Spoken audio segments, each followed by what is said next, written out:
মুখ্যমন্ত্ৰীৰ কনভয়লৈ লক্ষ্য কংগ্ৰেছ কৰ্মী পেট্ৰল পাম্পত সোমাই কি ভৰাইছিল বটলত কেমেৰাত বন্দী হ'ল দৃশ্য আৰক্ষীয়ে আৰম্ভ কৰিছে একশ্যন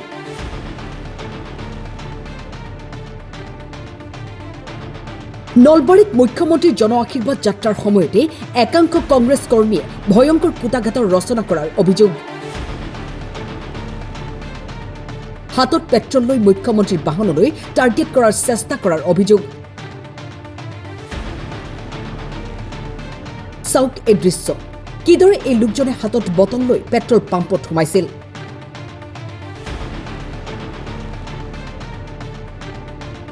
তেল ডিপোৰ পৰা অবৈধভাৱে বটলত পেট্ৰল ভৰাই আগবাঢ়িছিল মুখ্যমন্ত্ৰীৰ জন আশীৰ্বাদ যাত্ৰালৈ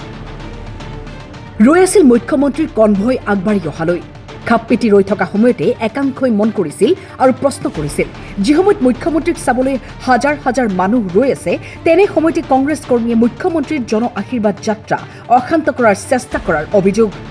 ইতিমধ্যে আৰক্ষীয়ে প্ৰত্যেকটো চিচিটিভি সংগ্ৰহ কৰি একশ্যন আৰম্ভ কৰিছে কোনো সাৰি নাযায় নলবাৰী সমষ্টিৰ হাজাৰ হাজাৰ সন্মানীয় নাগৰিক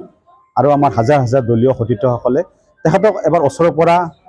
চাবলৈ হেঁপাহেৰে তেখেতক এবাৰ অভিবাদন জনাবলৈ বা নাগৰিকসকলে তেখেতক আশীৰ্বাদ এটা জনাবলৈ আমি গধূলিৰ পৰাই হাজাৰ হাজাৰ ৰাইজ উক্ত পথছোৱাত যিপিনে তেখেতে আহিব আৰু তেখেতে গমন কৰিব এই গোটেই পথছোৱাত মানে বিয়পি পৰিছিল আৰু আমিও দলীয় কাৰ্যকৰ্তা হিচাপে যাতে নাগৰিকসকলৰ যাতে কোনো ধৰণৰ কষ্ট নহয় তাৰ বাবে আমি দৃষ্টি ৰাখিছিলোঁ আৰু এই সমগ্ৰ সময়ছোৱাত আমি কিছুমান কংগ্ৰেছীৰ গতিবিধি সন্দেহজনক গতিবিধি আমাৰ চকুত ধৰা পৰিছিল তাৰপিছত হঠাৎ আমি দেখিলোঁ যে তেওঁলোকৰ একাংশই মানে বটলত পেট্ৰল হাতত কিবা ভঙা এনে ধৰণৰ সন্দেহজনক বা অস্ত্ৰ যেন লাগিছিল আমাৰ এনে ধৰণৰ লৈ তেওঁলোকে শ্ৰীমন্ত শংকৰদেৱ পথৰ ওচৰত এটা পেট্ৰল পাম্পৰ ওচৰত ৰৈ আছিল খাপ পিটি ৰৈ আছিল যেতিয়া মুখ্যমন্ত্ৰী মহোদয়ৰ কনভয়টো অতিকে ওচৰ পাইছিল তেতিয়া আমাৰ একাংশ মহিলা কাৰ্যকৰ্তাই তেওঁলোকক প্ৰশ্ন সোধাত তেওঁলোকে ওলোটাকৈ আমাৰ কাৰ্যকৰ্তাসকলকহে অপৰাস্ত কৰাৰ বাবে চেষ্টাৱৰ্তী হয় লগে লগে তাত উপস্থিত থকা সাধাৰণ ৰাইজ আৰু দলীয় সতীৰ্থসকলে তাৰে ভিতৰত এজনক কৰায়ত্ব কৰি আৰক্ষীক গতাই দিয়ে আজি তেওঁলোকে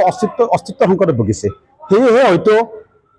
মুখ্যমন্ত্ৰীজনক আক্ৰমণ কৰি পেট্ৰল দলিয়াই হওক বা অন্য কোনো প্ৰকাৰে তেওঁৰ কনভয়ত আক্ৰমণ কৰিবলৈ হয়তো তেওঁলোকে মানে অসম নেতৃত্বত এনেকুৱা ধৰণৰ পৰিকল্পনা কৰিছিল সেয়া নিশ্চিতভাৱে পুলিচৰ যি প্ৰশাসন আৰক্ষীৰ অনুসন্ধানে নিশ্চিতভাৱে ওলাই পৰিব নিশ্চিতভাৱে বিশ্বাস আছে আজি অসম আৰক্ষী আজি ইমান সক্ষম যে কিমান ডাঙৰ সমস্যা সমাধান কৰিছে নিশ্চিতভাৱে